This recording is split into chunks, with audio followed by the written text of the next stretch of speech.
I'm Angie, and you're watching Dontaesboxingnation.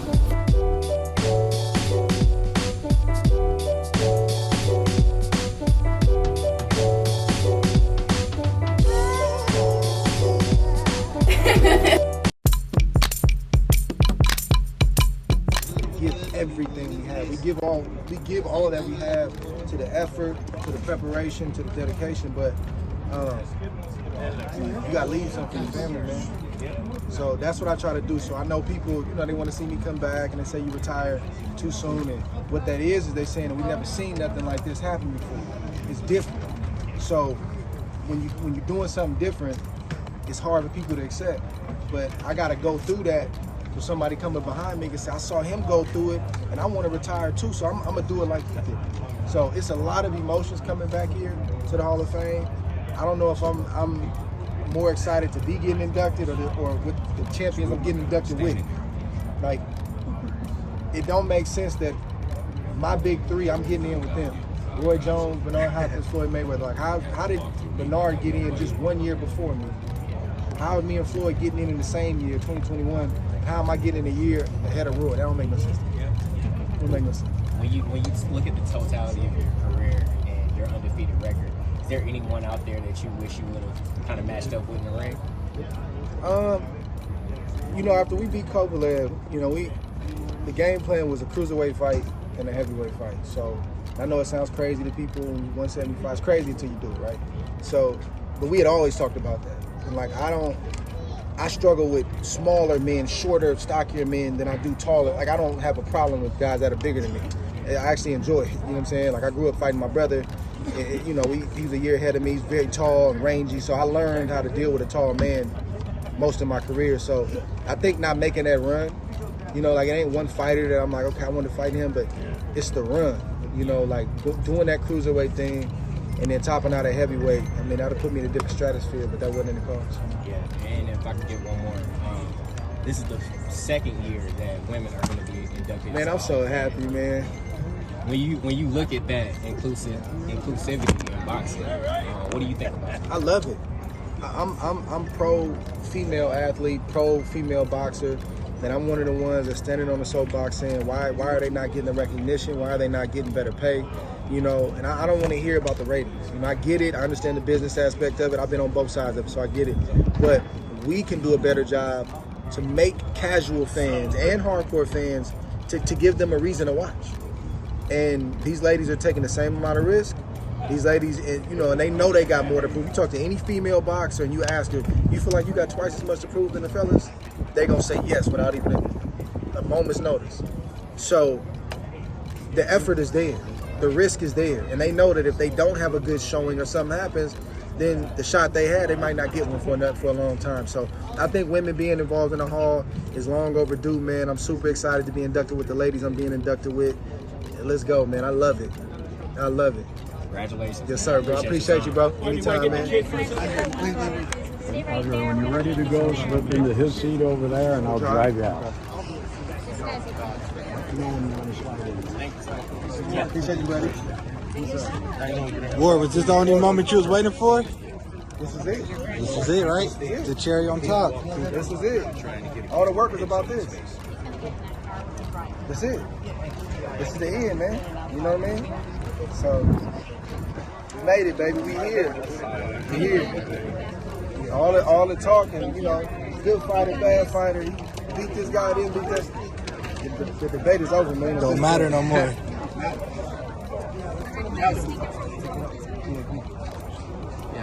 Dre, I know you mentioned it a second ago, but it sounded like you thought it was destiny that you're getting in with Bernard and Tony and Roy. I know that sound like Sean. I know that voice. What's up, Andre? What's up, bro? Congrats, man. But it sounded like you thought it was almost, like destiny or something getting in with Bernard and Floyd, your muses, the guys you looked up to. I mean, it's just, to me, it's crazy. I can't understand it. I understand they went later. I retired. I get that part of it. I'm saying, let's go right here. You like that? That's nice. Hold on one second. I'm sorry. Do one more.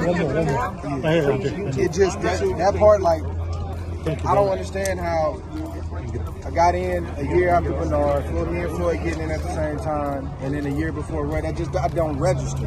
I'm an amateur watching these guys. You know, I wrote Roy a letter when Brad Jacobs was, you know, running his company Square Ring. And I'm an amateur. Like how I get in a year before him. You know, I grew up watching and respecting Floyd and what he brought to the game, you know, in terms of his boxing, and same thing with Bernard. So I grew up watching Layla Ali, like it's and Wolf. Like it's just hard to register, bro. Yeah, it almost didn't look right. All these OG legends, and then Dre, who fought. But I feel like so I feel like this is a new look though. Younger and younger and younger. You know what I mean? Like people, they look at a career and they see 13. Y'all, you only did it 13 years. Nah, you got to add in that decade as an amateur too. So that's 23 years. And then you got to look at the year I started at 9 years old. So when you do the math, you start at 9, you retire at 33. It don't seem like it's too short then, huh?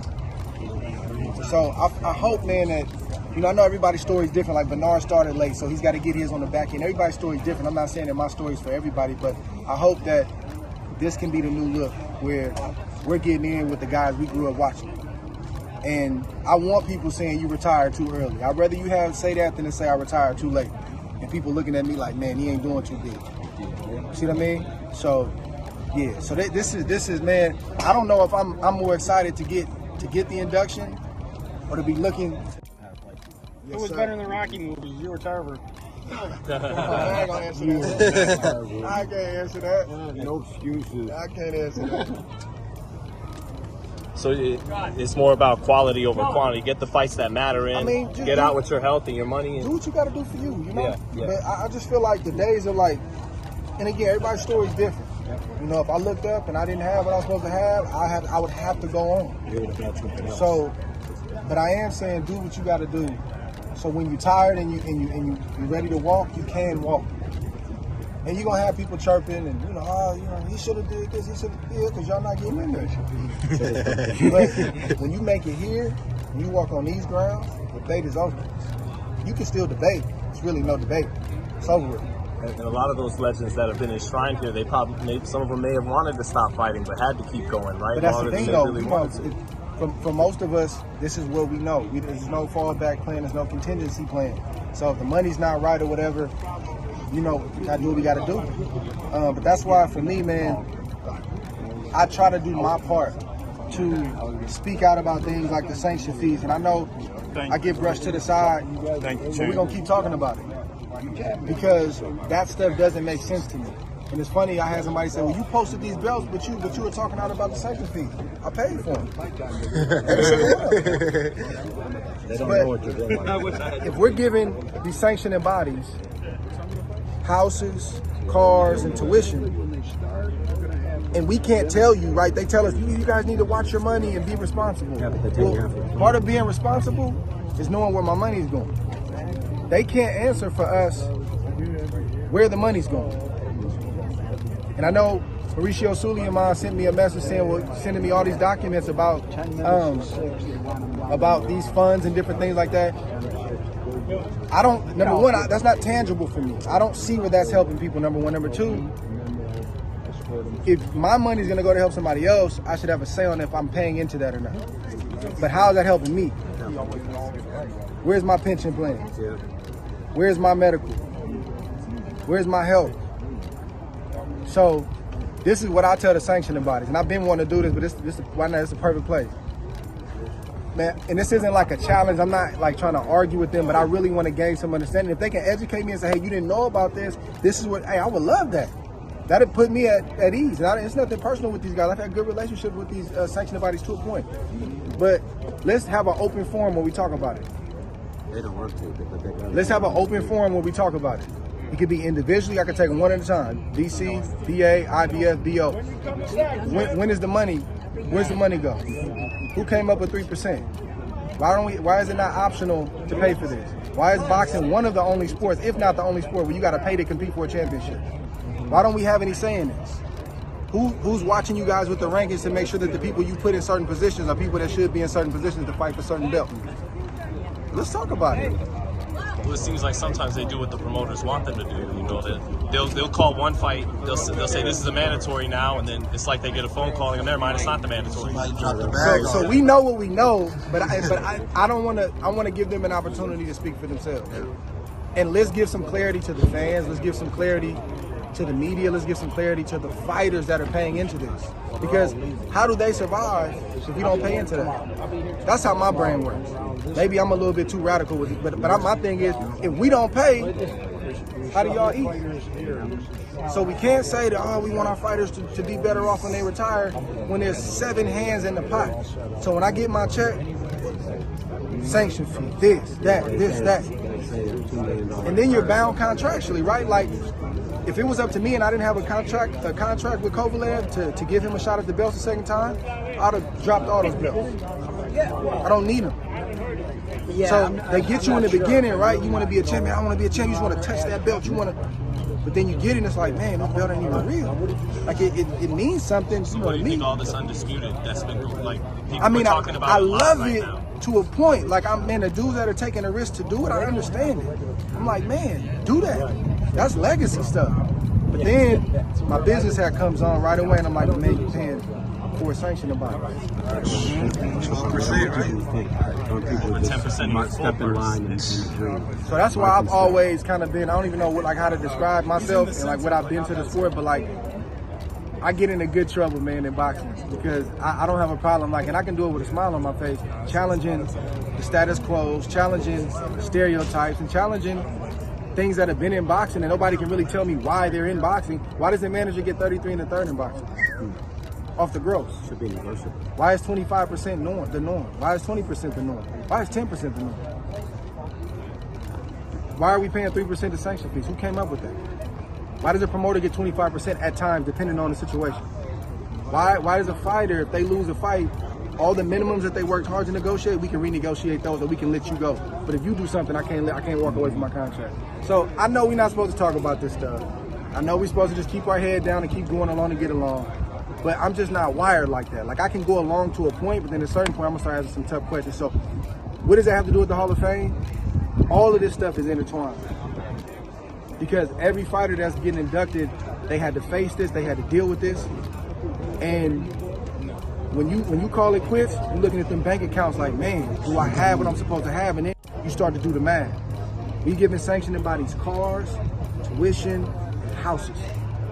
That's a problem. We need some clarity. We need some oversight over these sanctioning bodies so they can't just do what they want to do and rank somebody arbitrarily or strip somebody arbitrarily. I got real stories that happened to me.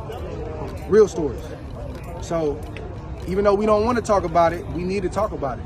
And I'm going to continue to talk about it no matter the cost. Sounds like you want something for the fighters in return. You got to have it. Yeah. If we don't fight, there is no what the media going to cover.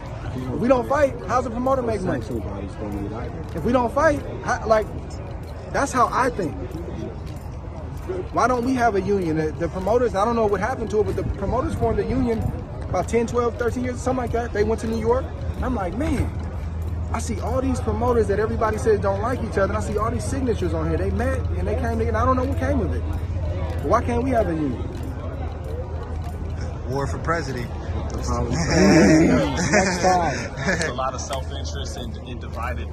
You know, this guy with this promoter. The problem is it's a lot of fracture. All you need is one boxer who doesn't agree. Who says, "I'm going to do whatever I want." Start with one guy. Boxers are trained to think that way. That's cool.